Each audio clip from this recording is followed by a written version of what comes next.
It's AEW Dynamite. Blood and guts, guys. This was very much a one-match card, you know.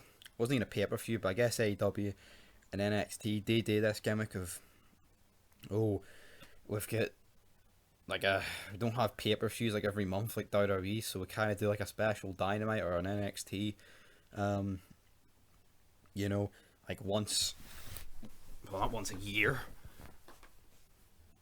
but whenever they did. And this was it. We had the Pinnacle against the Inner Circle. Was it a decent match?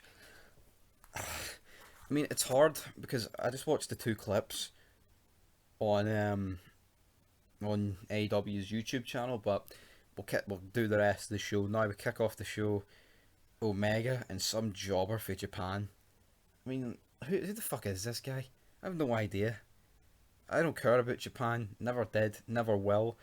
And they lose here to Eddie Kingston and John Moxley. I cannot take this tag team serious. Well, I can't take most people in this company serious, but ever since the finish of that exploding death match, barbed wire, Jesus. I mean, the worst pay-per-view ending in wrestling history. It really was. Think of it, it does not get much worse than that.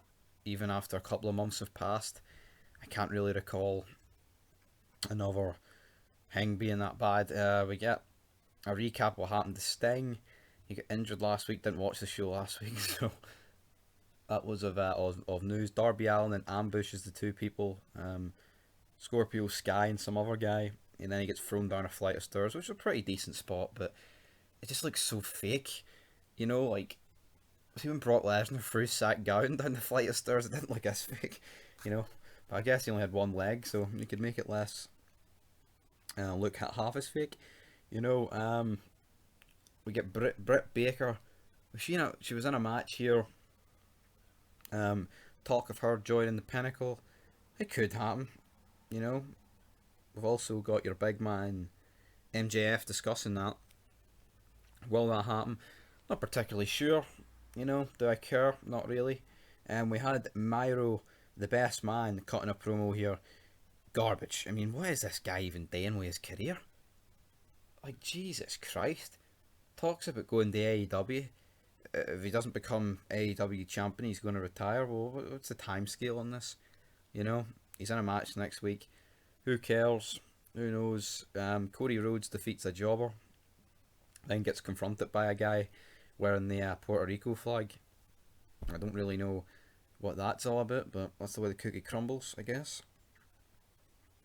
And then what else happened? I can't even recall anything. We had an Omega cutting a promo, and then Orange Cassidy interrupted him. Garbage. Then we had our main event, Blood and Guts. These matches are kind of just a disaster, in my opinion. Like, I used to love watching like lethal lockdowns, but I don't know. The two ring thing, I don't know. To me, it just looks funny. It really does. There's some decent spots in here, but most of it is just a spot fest, like Flippy Fest. I hate that. We've got Blood. We've got MJF crawling to the top of the cage. Him and Jericho find their ways up there. He then threatens to throw Jericho off, but then the Inner Circle surrender. But then he throws him off anyway, and this just looks so fake. Like, Jericho falls off through this like platform, but it just looked, it just looks so, like, see when Foley get thrown off the Hell in a Cell and crashed to the announce table. It looked brutal, but it looked real. Like, this just looked, it just didn't look good.